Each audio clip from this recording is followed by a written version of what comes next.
आदरणीय दर्शकवृन्द नमस्कार। कार्यक्रम व्यक्ति विषय र विशेषमा यहाँलाई स्वागत छ। म रोहित दाल। नेपालमा सार्वजनिक यातायात अथवा यातायातको सेवा पूर्णतया निजी क्षेत्रको स्वामित्वमा छ। संसारमा बिरलै देश नेपाल हो जहाँ सार्वजनिक सेवा पूर्णतया निजी क्षेत्रको स्वामित्वमा रहने गर्छ। निजी क्षेत्रको पूर्ण स्वामित्वमा रहेको भनिएको यो सार्वजनिक सेवा अस्तव्यस्त र अव्यवस्थाले भरिपूर्ण छ भनिन्छ, अथवा जुन सेवा जसरी सर्वसुलभ हुनुपर्ने हो त्यो हुन सकिरहेको छैन। यस्तै बिचमा नेपालमै सुन्दर यातायात प्रणाली पनि यही बिचमा चलिरहेको छ र यसले आफ्नो छुट्टै पहिचान पनि स्थापित गरिसकेको छ र यही विषयमा केन्द्रित रहनेछौँ। सार्वजनिक यातायातको विषयमा भने त्यस्तै गरेर यसलाई व्यवस्थित गर्नलाई अहिले विद्युतीय सार्वजनिक सेवा जुन कुरा आएको छ, विद्युतीय सवारी साधनहरू चाहिँ भित्र्याउने बहस पनि चलिरहेको छ। यही विषय पनि केन्द्रित रहेर छलफल गर्नेछौँ र यसका लागि आज हामीसँग हुनुहुन्छ सुन्दर यातायात प्रणालीका अध्यक्ष भेषबहादुर थापा। स्वागत छ कार्यक्रममा। अलि छुट्टै पहिचानका साथ तपाईँहरू चाहिँ बजारमा प्रतिस्पर्धामा आउनुभयो। हाम्रो अघि पनि मैले भने सार्वजनिक यातायात अलिक बढी अस्तव्यस्त जस्तो छ। सेवाग्राहीको हिसाबले हेर्ने हो भने त झनै अस्तव्यस्त छ। अहिले कस्तो छ यो सार्वजनिक सेवा? तपाईँहरू जुन बजारमा आइरहँदाखेरि कस्तो पाउनुभएको छ? सार्वजनिक सवारी साधन त अब हाम्रो देशमा पूर्ण रूपमा निजी स्तरबाट सञ्चालित छ। सरकारी संस्थाहरूले पनि सञ्चालित त गरेका छन्। अब यसमा सरकारी भन्ने कि अब निजी स्तर भने साझा यातायात हुनुहुन्छ उहाँ सरकारी पक्षबाट, अरू भनेको सबै निजी स्तरबाट छ। हजुरले जुन भन्नुभयो 100मा 100 नै निजी स्तरबाटै सञ्चालित भएको हो। तर हामी त्यसमध्येमा पनि सुन्दर यातायात प्रणाली भनेको नेपालमा नौलो र केही गर्नुपर्छ, आफ्नै देशमा उत्पादित विद्युतबाट विद्युतीय सवारी साधन चलाउनुपर्छ, जहाँ ठुलो मासलाई सेवा दिने भनेको पब्लिक भेहिकलले हो। त्यसलाई सेवा पुर्याउनको लागि भनेर हामीले नेपालमा पहिलोपटक सुन्दर यातायात प्रणालीले नेपालको पहिलो विद्युतीय बस हामीले चलाइरहेका छौँ। जुन बसमा हामीले 70 जनासम्मलाई यात्रा गराउन सक्छौँ। ठुलो बसहरू छन् हामीसित, अनि साना बस पनि छन्, हामीसित हाइस पनि छ। हामीले यसरी सेवाहरू दिइरहेका छौँ। हाम्रो सेवा चाहिँ डिजेलको भन्दा हाम्रो विद्युतीय सवारी साधनबाट हामीले बढी मात्रामा सेवा दिइरहेका छौँ। हजुरले भनिहाल्नुभयो अघि, अब देशले पनि विद्युत खेरा गइरहेको अवस्थामा विद्युतीय पब्लिक भेहिकल चलाउने कि नचलाउने त? चलाउने भन्दा के सरकारी पक्षलाई मात्र च्यापेर चलाउन दिने हो कि अथवा निजी स्तरले पनि पब्लिक भेहिकल चलाउँछु भन्यो भने त्यसलाई पनि केही दिएर जाने? खेरा गइरहेको इन्धन विद्युतहरू त त्यसलाई त केही गर्न सकिन्छ नि त। म एकैछिन तपाईँलाई यो विद्युतीय सवारी साधनमा एकैछिनमा आउँछु। सरकारले विद्युतीय सवारी साधनको कुरा गरिरहेको बेलामा तपाईँहरूले कामै गरेर देखाउनु भएको होइन? त्यो अभ्यास तपाईँहरूबाट सरकारले सिक्दा पनि राम्रै हुन्छ, राम्रो कुरो जोसँग सिक्दा पनि हुन्छ होइन? तपाईँहरूले दिइरहेको सेवा र सेवाग्राहीले दिइरहेको प्रतिक्रिया र तपाईँहरू बजारको जुन प्रतिस्पर्धामा हुनुहुन्छ त्यसमा फरक कसरी भनेर यसबाट अलिकति भनिदिनु न। फरक त यस्तो छ, अब अरूले पब्लिकलाई हाम्रो गाडीमा चढ्दाखेरि उसलाई टाउको दुख्ने, भमिट हुने, एकअर्कामा कहिले पनि टच गर्नु पर्दैन। हाम्रो गाडी बिचमा त्यस्तो क्यापेसिटी हुन्छ। हामीले जुन गाडीहरू अहिले नेपालमा भित्राइरहेका छौँ त्यो गाडी हजुरले इङ्ल्यान्डमा गएर चढ्नुभयो भने त्यही गाडी नै छ। जुनै पनि विदेशीहरू युरोपतिर चढ्नुभयो भने, अमेरिकामा सुद्धा चढ्नुभयो भने त्यो गाडी जुन गाडी अमेरिकामा कुदिरहेको सडकमा कुदिरहेको छ त्यही गाडी नै अहिले हामीले विद्युतीय सवारी साधनको रूपमा यहाँ चलाएको छौँ। पब्लिकलाई त्यसमा वातावरण स्वस्थको लागि त्यसमा भनिरहनै परेन। अर्को कुरो, अरूले दिएको सुविधा भन्दा हाम्रो गाडीमा सुविधा बढी हुन्छ। डिजल गाडीहरूमा त्यो सुविधा उपलब्ध गराउन सकिँदैन। विद्युतीयमा चाहिँ तपाईँले 8-9वटा पेमेन्ट सिस्टमबाट पेमेन्ट गर्न पनि पाउनुहुन्छ होइन? मेरो बच्चा यो गाडीमा यात्रा गरिरहेको छ स्कुलबाट आउँदा, मैले भनेको स्टेसनसम्म यो गाडी आइपुग्यो कि आइपुगेन भनेर फ्यामिलीले घरमै बसेर मोबाइलबाट वाच गर्न सकिन्छ। मेरो फ्यामिली यो गाडीमा चढेको, बच्चा चढेको थियो, मेरो उत्रे भने त सुरक्षित पाटो भयो भने यस्तै भेहिकलमा भन्नुपर्छ 9-9वटा सिसी क्यामेरा फिट गरेर हामीले ल्याएका हुन्छौँ। एउटा त्यो अब पब्लिकहरूको त भन्नुपर्छ, हामीले उहाँहरूकै माया ममता पाएर होला यो महिनादेखि हामीले काठमाडौँ उपत्यकामा 22वटा 17वटा हामी चलाउँदैछौँ यो महिनादेखि नै। र हामी बुटोलमा पनि बुटोल पनि हामी चलाउँदैछौँ। 6वटा हामी बुटोल चलाउँदैछौँ यसपालि। अब काठमाडौँ बाहिर बुटोलमा तपाईँहरूको सुरु हुन्छ। यो सबै विद्युतीय सवारी साधन सबै विद्युतीय सवारी साधनै हुन्छ होइन, हामी सबै हाम्रो मात्र हो विद्युतीय सवारी साधन। र अहिले हामीले काठमाडौँ सिन्धुली पनि चलाउँदैछौँ, 1.5 महिना भयो चलिरहेको छ, हाम्रो हाइस्कुल रूपमा चलिरहेको छ। अब नेपालमा त अलिकति हुन्छ नि, अलि राम्रो काम गर्नेको त धेरै विरोधीहरू प्रतिस्पर्धीहरू चाहिँ अनेक खुट्टा तान्ने प्रवृत्ति पनि छ। अलि अप्ठ्यारो बेहोर्नु परेकै होला नि है? अप्ठ्यारो त अब भन्नुपर्छ, विद्युतीय सवारी साधन काठमाडौँ ल्याएर पनि हामी 3 महिना नम्बर प्लेट नपाएर पनि त्यो तत्कालीन अवस्थामा पनि हामी झमेले सरकारबाटै असहयोग भएको थियो। प्रतिस्पर्धा त अनि भयो, त्यो पनि अझ मिडिया आम नागरिकको दबाबपछि सरकारले बाध्य भएर नम्बर प्लेट दिएको हामीलाई। र पहिलो नम्बर प्लेट लिने पनि हामी नै भयो नेपालमा, कालो नम्बर प्लेट लिएर विद्युतीय सवारी साधन पब्लिक भेहिकल चलाउने पनि हामी नै छौँ अहिलेलाई त। तर हामीलाई एउटा कुरो अहिले पनि आएर सरकारले सपोर्ट गरेको छैन। हामी सरकारलाई के भनिरहेका छौँ भने मास भेहिकल चलाउने हो भने त्यो अनुसारको चार्जिङ स्टेसन त बनाइदिनु पऱ्यो नि त सरकारले पहिलो चरणमा।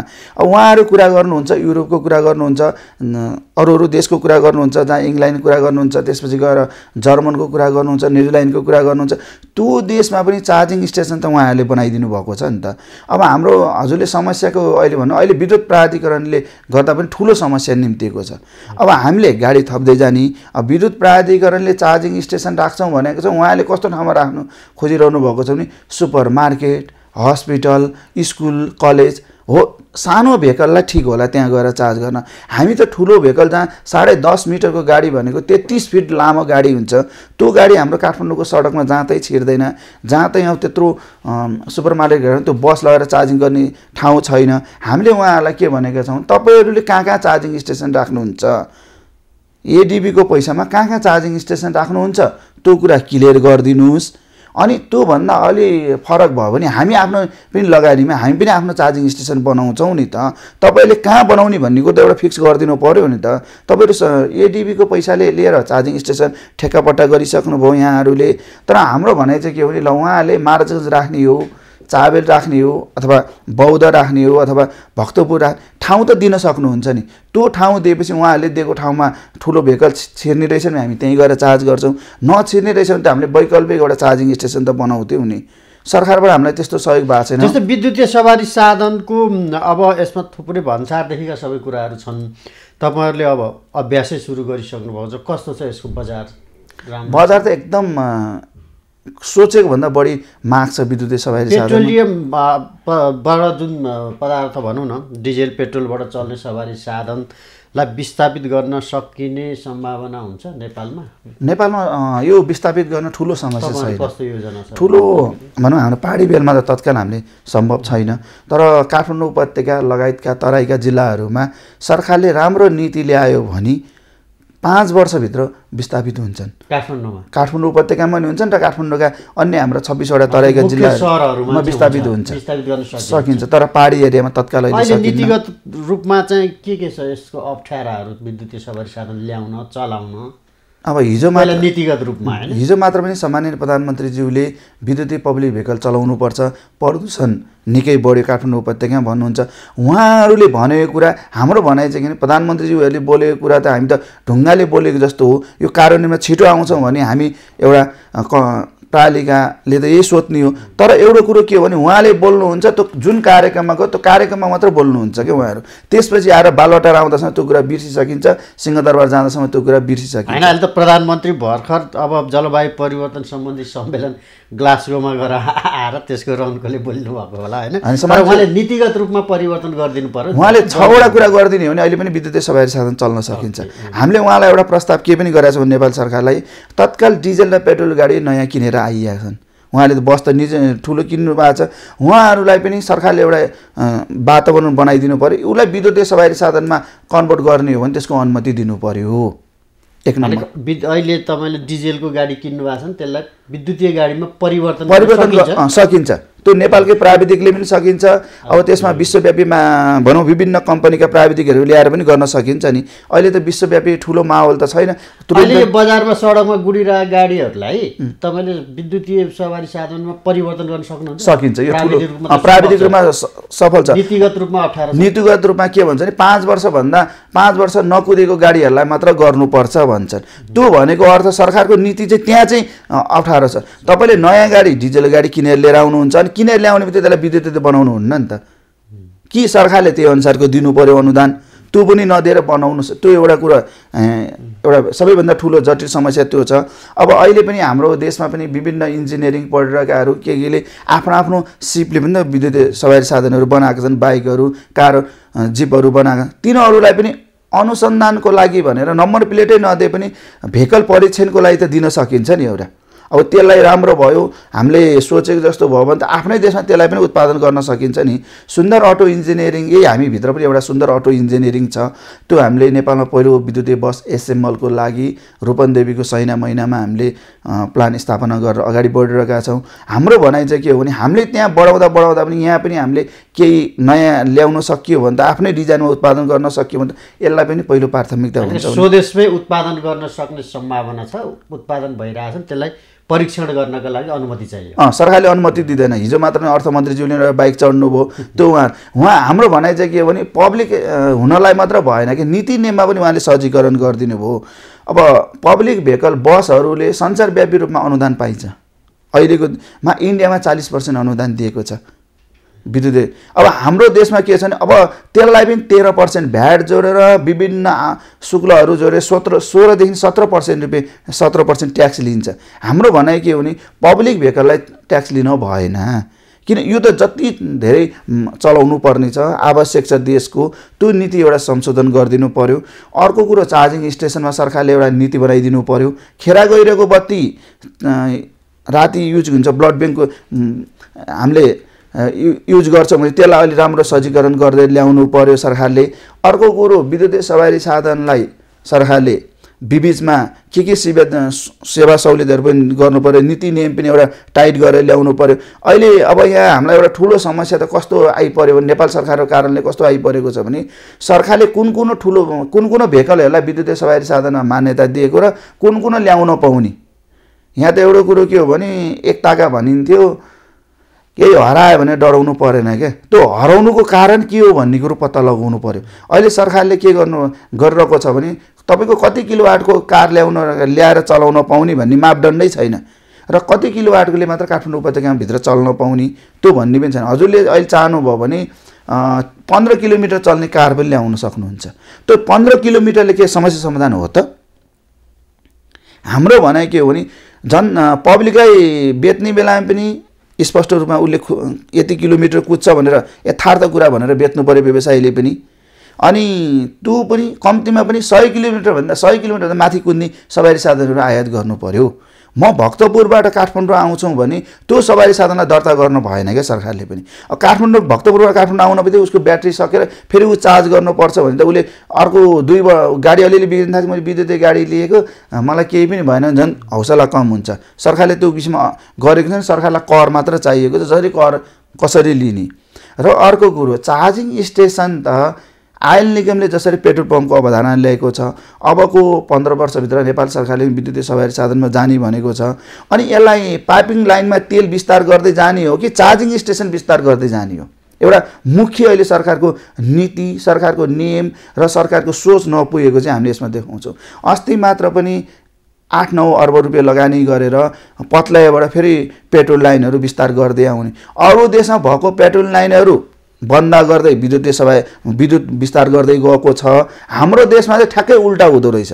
के हुँदो रहेछ? अरूले बन्द गरेको सामान हाम्रो देशमा आएर डम्पिङ साइट हुनुपर्ने, अनि अरूले त्यो सेवा बन्द गरेर अर्को सेवा चालु गर्ने। अब आफ्नै देशमा यत्रो विद्युतीय सवारी साधन, विद्युत उत्पादन भइरहेको छ, यसलाई विस्तार गरेर देशव्यापी रूपमा चार्जिङ स्टेसन गर्दै जाने हो भने त त्यो पाइपलाइनबाट तेल ल्याउने त्यति कमी हुन्छ नि त।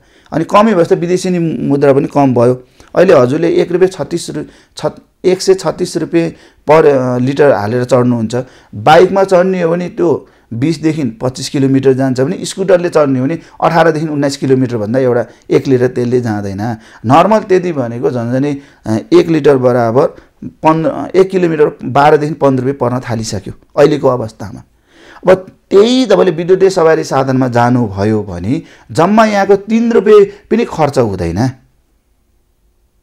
₹1.40 ₹1.60 तपाईँ त्यो गन्तव्य गर्न सक्नुहुन्छ भनेपछि कति रुपियाँ फरक पर्छ झन् झनै ₹120 त इन्धन विदेशी इन्धन किन्नमा खर्च गर्ने पैसा जोगियो भने त्यो ₹16 पैसा पनि त हामीले आफ्नै देशमा उत्पादित विद्युत र आफ्नै देशमा उत्पादित हाइड्रोमा खर्च गरिने भयो नि त।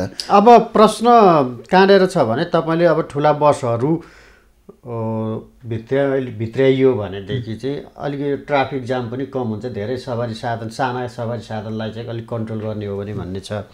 तर ठुला गाडीहरू गुड्नको लागि र खास गरेर विद्युतीय सवारी साधनहरू चल्नका लागि हाम्रो भौतिक पूर्वाधार छ त? पूर्वाधार छ, यही सडकले हुन्छ। यो सडकले एकदम हुन्छ। अहिले यो सडकमा हामीले हजुरलाई भन्नुपर्छ आजको हिसाबले हेर्ने हो भने काठमाडौँको रिङ रोडमा कुनै समस्या छैन र भित्री सडकमा पनि छैन। आजभन्दा 1 वर्ष अगाडि कस्तो रिङ रोड अवस्था थियो सबैले देखेका थियौँ, हिँड्दा पनि गाडी नै पल्टिने जस्तो अवस्था। त्यो अवस्थामा त विद्युतीय सवारी साधन हामीले चलाएर देखायौँ भने अहिलेको सडकमा त किन नचल्ने त? त्यस्तो खाडल कुरो हुँदा चाबेलको एरियातिर गाडी जान नसक्ने थियो, डिजलको गाडीहरू पनि काहीँ के भयो भने त्यस्तो समस्या बेलामा त विद्युतीय सवारी साधन चलेर देखायो भने त अहिले त त्यो समस्या छैन। अहिले त पूर्वाधारको हिसाबले भन्नुपर्दा नेपालमा विद्युतीय सवारी साधन चलाउन समस्या छैन। तर सरकारको एउटा के चाहिँ विद्युतीय सवारी साधन चलाउन दिने या नदिने भाषणमा मात्र दिने कि कागजमा मात्र दिने कि अथवा विदेशी फर्ममा गएर मात्र विद्युतीय सवारी साधन चलाउनलाई जोड दिने वा नेपालको सडकमा चलाउन जोड दिने, त्यो दुईटा चाहिँ उहाँहरूको मनस्थिति चाहिँ चेन्ज हुनुपर्छ। अहिले सरकारको नीतिले विद्युतीय सवारी साधन ल्याउन र त्यसलाई सञ्चालन गर्नलाई अवरोध त गर्दैन त? त्यो अवरोध छैन, त्यो अवरोध चाहिँ तत्कालको लागि छैन। तर त्यो छैन भन्दा पनि पब्लिक ठुलो बस त ठुलै समस्या हो नि त ल्याउँदा त। एउटा कुरो अर्को गाडीले हजुरलाई एउटा भनौँ हामीले ल्याएको गाडीकै भनौँ, हामीले एउटा गाडी ल्याउँछौँ 10.5 मिटरको जहाँ त्यसको मूल्य 1,72,00,000 पर्छ। 1,72,00,000 रुपियाँ तिरेर हामीले बस लिएर आउने अनि सरकारलाई ट्याक्स तिर्दाखेरि हाम्रो झन् 33 लाख रुपियाँ जति जान्छ। 33 लाख रुपियाँ लिएर गएर मैले कुनै डिजलको कम्पनीमा गएर गाडी किन्न गएँ भने मेरो नाममा गाडी पास भएर आउँछ। मेरो 1,72,00,000 रुपियाँ आम्दानी गर्ने गाडीको मूल्य पनि आम्दानीको स्रोत पनि उति नै हो र मैले 30 लाख रुपियाँ खर्च गरेर आफ्नै नाममा किस्ता काहीँ तिर्न नपरेको निजी स्तरबाट किनेर ल्याएँ भने आम्दानी गर्ने स्रोत त्यही हो। तर त्यसमा एउटा फरक चाहिँ के बुझ्नु पर्यो भने सरकारी पक्षले चाहिँ त्यसमा लाग्ने इन्धन विदेशबाट किनेर ल्याउनु पर्छ, विद्युतीय गाडीमा लाग्ने विद्युत चाहिँ नेपालबाटै उत्पादित भएको विद्युतबाट चल्छ भन्ने कुरो सरकारी पक्षले त्यो चाहिँ विचार गर्नु पर्यो क्या। त्यो दुईटै तराजु एउटै तराजुमा राखेर जोख्ने उहाँहरूको जुन परम्परा छ नि त्यो परम्परा चाहिँ अन्त्य हुनु पर्यो र नीति नियम त्यो सुधार गरिदिनु पर्ने हो भने पब्लिक ठुलो बसहरू विद्युतीय बसहरू चलाउन समस्या छैन। अहिले एकदमै ठुलो समस्या भनेको चाहिँ चार्जिङ स्टेसनको चार्जिङ स्टेसन त्यो चाहिँ ट्याक्सको कि चार्जिङ स्टेसन हो अहिले सबभन्दा ठुलो समस्या। चार्जिङ स्टेसन र पार्किङ अहिले हामीलाई परेको समस्या चाहिँ चार्जिङ स्टेसन र पार्किङ हो। पार्किङ कस्तो समस्या पर्छ भने अब हामीलाई गङ्गाबु नयाँ बस पार्क सरकारले गरेको ठाउँमा हामीलाई पार्किङ दिँदैन, त्यहाँ हामीलाई उपलब्ध हुँदैन, तपाईँहरूले खोज्नुहोस् भन्नुहुन्छ। अब अनि पार्किङ पनि अब ठुला भेहिकलहरूलाई ठुलै ठाउँ चाहिने अवस्था हुन्छ। अब हामीले पनि त 20 वटा चलाउँदा हामीलाई त झन् ठुलो ठाउँ चाहिन्छ। त्यो कुरामा सरकारले नै एउटा सहजीकरण गरेर या भक्तपुरमा कुनै ठाउँ दिने हो कि या ललितपुरतिर लगेर कुनै ठाउँ दिने हो कि अथवा रिङ रोड बाहिर कुनै ठाउँ दिएर तपाईँहरूले विद्युतीय गाडीले यहाँ पार्किङ गर्नुहोस् है भनेर एउटा वातावरण बनाइदिनु त सकिन्छ नि सरकारले। त्यो बनाउँदैन सरकार। सरकार के छ भने विद्युतीय गाडीहरू चलाउनु पर्छ भन्छन्, कहाँ के कसरी चल्नु पर्ने हो के चल्नु पर्ने हो त्यो अवधारणातिर जानुहुन्न। अब हजुरको कार्यक्रम मार्फत भन्नु पर्यो ऊर्जा मन्त्रीज्यूले अस्ति एउटा कुरो विद्युतीय सवारी साधनलाई हामीले यो प्रोत्साहन दिन्छौँ, यो चार्जिङ स्टेसन दिन्छौँ, कहाँ दिने त? त्यो बोल्नलाई मात्र दिने हो, स्टेसनमा बोल्नलाई मात्र उहाँलाई दिनु भएन कि हाम्रो भनाइ किन उहाँले मन्त्रीज्यूले बोलिसकेपछि आज बोलेको 24 घन्टाभित्र यो ठाउँ मैले दिएँ है भनेर फेरि पत्रकार सम्मेलन के राखेर दिनुभयो भने बल्ल हामी खुसी हुन्छौँ क्या। उहाँहरू बोलिदिनुहुन्छ उहाँहरूले बोल्यो है अब त हामीले नेपालमा चार्जिङ स्टेसन पनि पाउने भयौँ, पार्किङ पनि सहुलियत पाउने भयो भनेर अगाडि बढियो भने त्यो चाहिँ सबैभन्दा दुर्घटना निम्ति। अब सुन्दर यातायात प्रणाली त अलि अब नमुनायोग्य कामहरू पनि गरिरहेछ। अलि पहिला कोभिडमा यो इन्फेक्सन के को पनि तपाईँहरूले थानकोटतिर जस्तो लाग्छ गर्नुभएको थियो। अब तपाईँहरूसँग यो भेहिकलै निर्माण गर्ने एउटा इन्जिनियरिङ डिपार्टमेन्ट नै पनि छ भन्नुभयो भनेपछि एउटा चार्जिङ स्टेसन बनाउन पनि सक्छ होला नि सुन्दर यातायात प्रणालीले? के छ यसमा? अहिले नेपालमा पहिलो चार्जिङ स्टेसन अवधारणा ल्याएको नै हामीले हो। चार्जिङ स्टेसन यस्तो हुनुपर्छ, यो अवधारणाको हुनुपर्छ भनेर ल्याइयो। अनि त्यो अवधारणा ल्याइसकेपछि हामीले तत्कालीन ऊर्जा सचिव दिनेश घिमिरेज्यूबाट 76 साल भदौ 10 गते हामीले काठमाडौँमा उद्घाटन गरेर चलायौँ। अहिले हाम्रो बस पनि त्यहीँ चार्ज भइरहेको छ र अन्य कम्पनीहरू गाडी पनि हामीले त्यहाँ चार्ज गरिदिइरहन्छौँ। त्यो चार्जिङ बनाउनलाई समस्या हो। हजुरलाई मैले अहिले के भने, हजुरले भन्नुभयो बनाउन, हामी बनाउँछौँ, सरकारलाई अहिले पनि भनेको छौँ हामी बनाउँछौँ, विद्युत प्राधिकरण हामी बनाउँछौँ। तर त्यो बनाउने भन्दामा सरकारले बनाउने पनि त्यही ठाउँमा र सुन्दरले बनाउने पनि त्यही ठाउँमा किन गरिने र हाम्रो भनाइ चाहिँ सरकारले कहाँ बनाउने हो त्यो एउटा मापदण्ड निकालिदिनु पर्यो। हामी यहाँ बनाउँछौँ, यति किलोमिटर खाली रहेपछि हो त्यो किलोमिटरको बिचमा पर्ने गरेर हामी पनि बनाउँछौँ नि त, त्यसरी जानु पर्यो नि। अब सरकार विद्युत प्राधिकरण कसरी पनि यो जनताको आँखामा छारो हालिरहेको छ भने हामी 50वटा चार्जिङ स्टेसन देशव्यापी रूपमा बनाउँछौँ भन्नुहुन्छ। 2 वर्षदेखि टेन्डर प्रकाशित गरेर टेन्डर पनि कुनै कम्पनीले उहाँले दिइसक्नु भएको छ। त्यो 50वटा भनेको ठाउँ कहाँ हो त? यकिन त गरिदिनु पर्यो नि त। उहाँहरूले मुख्य सहरहरू भन्नुभएको छ, विराटनगरदेखि महेन्द्रनगरसम्म भन्नुभएको छ। सर विराटनगरदेखि महेन्द्रनगरसम्म 700 किलोमिटर पर्ला, 800 किलो, त्यो ठाउँ त होला नि त, किन होला? हाम्रो भनाइ के अरे विराटनगरबाट गइयो भने सप्तरीको आउला, भातभा आउला, त्यसपछि जनकपुर आउला, महोत्तरी आउला, सिरा आउला, बारा आउला, हुँदै हुँदै हेटौडा आइपुगेला, चितौन आइपुगेला, नगरपरासी, रूपन्देही, बुटोल हुँदै कपिलवस्तु हुँदै जाने होला नि त। त्यहाँ त त्यो जाने पनि त ठाउँ त होला नि त उहाँहरूको। यो ठाउँमा हामी राख्छौँ भने प्लान त होला नि। उहाँहरू अहिले के भनेर झन् छाडो हालिरहनु भएको छ भने पहिला स्थानीय तहले हामीलाई जग्गा दिने भने हामीले टेन्डर प्रकाशित गऱ्यौँ, अनि अहिले चाहिँ स्थानीय तहले त्यसमा जोडतोडले अगाडि बढेन। हो त्यो जोडतोडले बढ्दैन भने त उहाँले पहिले एग्रिमेन्ट गरेर लिनु पर्यो नि त, यो ठाउँमा हामी लिन्छौँ। त्यो नै एउटा कुरा। अहिले विद्युतीय सवारी साधनमा ठुलो भेकलहरू तत्काल अरू कम्पनीहरूले पनि ल्याएर चलाउन नसक्नुको अवस्था चाहिँ के भयो भने अब ल्याइहाल्यो भने चार्जिङ स्टेसन कन्फर्म छैन, सरकारले कहाँ राखिदिने भन्ने छैन। अब हामीले विद्युत प्राधिकरणलाई यतिसम्म भनिसक्यौँ कि हजुरहरूले हामीलाई ट्रान्सफर्म व्यवस्था गरिदिनु पर्यो, लाइन त लगिदिनु पर्यो नि त चार्जिङ। हामी तपाईँहरूले भन्दा पहिले 50वटा ठाउँमा भन्नुभएको रहेछ तपाईँहरूले, हामीले 55वटा ठाउँमा 1 वर्षभित्र जग्गाको यहाँहरूले व्यवस्था गर्नु पर्दैन, हामी आफै व्यवस्था गर्छौँ जग्गाको। 1 वर्षभित्र हामी 55वटा चार्जिङ स्टेसन राखेर देखाइदिन्छौँ। चार्जिङ स्टेसनको अवधारणा हामीले ल्याएको भएर हामीलाई तपाईँ गर्नु हामी गरेर देखाउँछौँ भन्दाखेरि जति ऊर्जा सचिव सकारात्मक हुनुभयो, विद्युत प्राधिकरणका पक्षका ऊर्जा मन्त्रालय जति सकारात्मक भए पनि जहाँ हाम्रो विद्युत प्राधिकरण उहाँहरू कानमा तेल हालेर बस्नुभएको छ। उहाँहरू के भन्नुहुन्छ भने होइन चार्जिङ स्टेसन यस्तो हुनुहुन्छ, यस्तो बनाउनुपर्छ भन्दा मैले उहाँलाई एउटा अवधारणा कसरी, हजुरलाई पनि म अवधारणा भनिदिउँ र। चार्जिङ स्टेसन भनेको यस्तो हो कि हजुरले पोखराबाट यात्रा गरेर आउनुभयो, काठमाडौँ आउनुभन्दा अगाडि बिचमा एक ठाउँ त रेस्ट गर्नुपर्ने हुन्छ, 100 किलोमिटरको बिचमा पर्छ।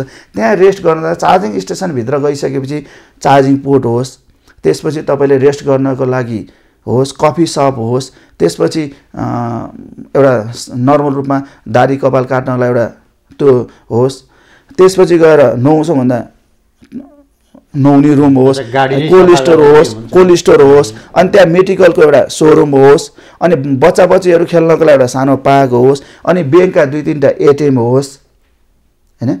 अनि नर्मल रूपमा एउटा स्टोरै बनाइदियो भने पनि त रेस्टुरेन्ट बनाइदियो भने खाएर मान्छे रेस्ट गर्ने ठाउँ होस्। त्यसको 6वटा अवधारणा अनुसार विश्वव्यापीमा अहिले हामीले पनि जर्मन हेरौँ अथवा इटाली हेरौँ अथवा चाइनाको केही ठाउँमा हेर्न सकिन्छ।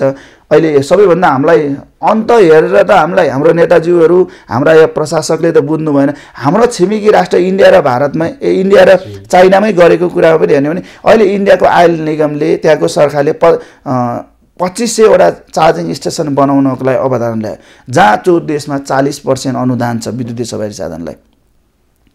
40% त अनुदान दियो। त्यसपछि पनि उसले के सुविधा पाइयो भने त्यहाँ चार्जिङ स्टेसनमा गएर पार्किङ गर्ने, चार्ज गर्दामा 75% डिस्काउन्ट दियो उसले।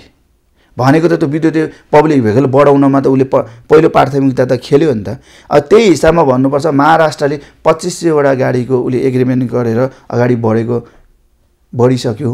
अब त्यस्तै गरी दिल्लीमा त्यस्तै भएर अगाडि बढेको छ। हाम्रो देशमा त हामी निजी स्तरले ल्याएर सरकारको नीति नियममा बसेर विद्युतीय सवारी साधन हामी चलाउँछौँ। हाम्रो देश यसमा सक्षम बन्नुपर्छ, विद्युतमा आत्मनिर्भर भएर विद्युतीय सवारी साधन चलाउनुपर्छ भन्दा पनि हामीलाई जो विद्युत बेच्नुपर्ने निकायबाट नै सपोर्ट हुँदैन।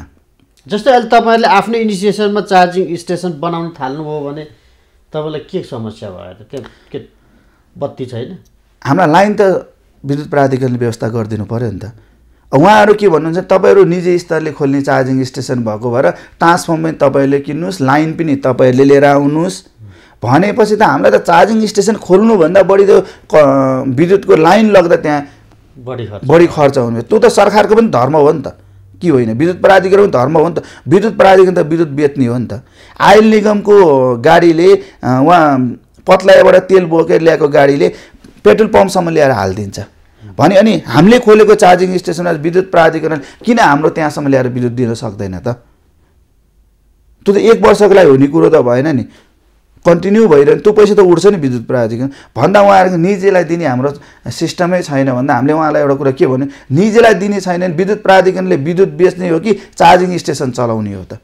उसको पनि त अवधारणा चाहियो। अनि भन्दा हामीले उहाँले कुलमान चाहिँ यो कुरामा अलिअलि सकारात्मक हुनुहुन्थ्यो। पहिला कुलमान चाहिँ एकदम राम्रो हुन्थ्यो उहाँ कार्यकालमा। अहिलेको कार्यकालमा आएपछि उहाँलाई पनि विभिन्न समस्या होला, तर उहाँहरू त्यसरी खुलेर चाहिँ जानुभएको छैन। उहाँको एउटा टिम हुनुहुन्छ यो विद्युतीय सवारी साधनमा। त्यो टिम भनेको कुनै कम्पनीको प्रवक्ता र ले निजी स्तरलाई भन्दा हामी सरकारी पक्षबाट गर्नुपर्छ भने गर्ने चाहिँ केही पनि होइनन्। उहाँहरू एउटा जनतालाई विद्युतीय सवारी साधन लिएर आएर चलाउनका लागि मूलभूत भनेको बेसिक कुरा भनेको चार्जिङ स्टेसन चाहियो। त्यो चार्जिङ स्टेसन बनाउनका लागि विद्युत प्राधिकरण नै बाधक छ। यो भन्दा हुन्छ? योभन्दा ठिक हो, निष्कर्ष यही हो। ठिक छ। एकदमै अन्तिममा अब यो हाम्रो सार्वजनिक सवारी साधन भनेको त यो त सार्वजनिक सेवाको यो वस्तु हो होइन? एकदमै त्यसमाथि पनि अब त्यो एउटा लेभलको मानिसहरूले यो सार्वजनिक सेवा यातायात प्रयोग गरेको हुन्छ। अस्तव्यस्तै छ। यसलाई अलिकति तपाईँ अब धेरै अनुभव छ तपाईँसँग, धेरै देशको अनुभव पनि छ, आफै पनि सञ्चालन गरिरहनु भएको छ। अब ट्राफिकको एउटा खालको समस्या होला, पार्किङको अर्को होला, यसलाई कसरी व्यवस्थित गर्न सकिन्छ होला? यत्तिकै गयो भने त यो त गाडी मात्रै छ भनेर घरमै राख्ने बाहेक त सडकमा त गाडी निस्किँदैन जस्तो देखिन्छ त। होइन, हजुरले एकदम राम्रो प्रश्न उठाउनु भयो। सरकारको सोच हुनु पऱ्यो क्या पहिला सुरु। सरकारको किन सोच हुनु पऱ्यो? हाम्रो नेपाल सरकारको सोच के छ भने सानो गाडी चलेपछि गाडी चल्यो भनेर खुसी हुने छ, तर त्यसलाई ठुलो मास भेहिकल चलाउने हो भने उसले 5वटा सानो गाडी सडकमा कुद्नु र ठुलो एउटा गाडी कुद्नुमा त बराबरी भयो नि त्यहाँ त। अनि हजुरले भन्नुभयो समयमा गन्तव्य पुग्ने हो भने मान्छेले किन बाइक किन्थ्यो र पब्लिक भेहिकलै युज गर्थे, अथवा कारले म यहाँबाट ठ्याक्कै भनेको समयमा म 2-3 मिनट तलमाथिमा 60 बाटो पुग्छु भने त म किन 100 रुपियाँको इन्धन खर्च गरेर जान्छ, म त पब्लिक भेहिकलै युज गर्छु नि भन्ने हजुरले ल्याउनु भएको प्रश्नमा चाहिँ हामी के भन्न सक्छौँ भने त्यो गर्न पनि त सरकारले एउटा मापदण्ड त बनाइदिनु पर्यो नि त। भनेको ठुला सवारी साधनलाई प्राथमिकता दिनु पर्यो, सुविधा दिएर भित्राउनु पर्यो।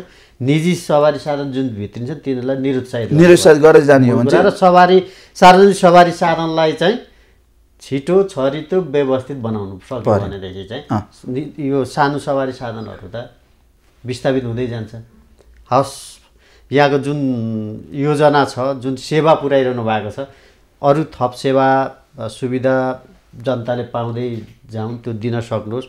र तपाईँहरूको जुन लक्ष्य छ नेपालको सार्वजनिक सवारी सेवालाई चाहिँ जुन उन्नत बनाउने, तपाईँले अघि त्यो चार्जिङ स्टेसनको त्यो मेरो कल्पनामा अरू देशको घुमिरहेको थियो होइन, त्यो चाहिँ अहिले कल्पना कथा भने जस्तो लाग्ला। त्यो एउटा जुन तपाईँले भन्नुभयो त्यसमा तपाईँहरू सफल हुनुहोस्। यहाँलाई धेरै धेरै शुभकामना, समय दिनुभयो त्यसको लागि धन्यवाद। यहाँलाई पनि धन्यवाद छ। हामीले विद्युतीय सवारी साधनमा केही कुरा राख्न दिनुभएको यहाँलाई धन्यवाद। तर सरकारले चाहिँ चार्जिङ स्टेसनलाई छिटोभन्दा छिटो एउटा मापदण्ड ल्याउने हो भने पछि हामीभन्दा पछि आउने कम्पनीलाई पनि सहज हुन्छ र खेरा गएको बत्ती पनि लगाने आफ्नो एउटा सही ट्र्याकमा आउन सफल हुन्छ। विद्युत प्राधिकरणले यो कार्यक्रम सुनिरहनु भएको छ नि तत्काल ध्यान पुर्याएर तपाईँहरूले पनि गर्दै गर्नुहोस्, निजी स्तरलाई पनि बाटो खोलिदिने काम चाहिँ गरिदिनु। पक्कै पनि तपाईँको यो आवाजलाई समस्यालाई हामी विद्युत प्राधिकरणमा पुर्याउने पनि प्रयास गर्नेछौँ। धन्यवाद। हस्, नमस्ते। आज हामीले छलफल गऱ्यौँ नेपालमा विद्युतीय सवारी साधनको आवश्यकता, महत्त्व र यसका अप्ठ्याराहरूका विषयमा केन्द्रित रहेर, र यसका लागि आज हामीसँग हुनुहुन्थ्यो, नामै सुन्दर छ, उहाँले सुन्दर खालको सेवा पनि दिइरहनु भएको छ, सुन्दर यातायात प्रणालीका अध्यक्ष भेषबहादुर थापा। कार्यक्रमको निर्धारित समय सकिएको छ। खबरभित्रको खबरका लागि हेर्दै रहनुहोला एम न्युज खबर। नमस्कार।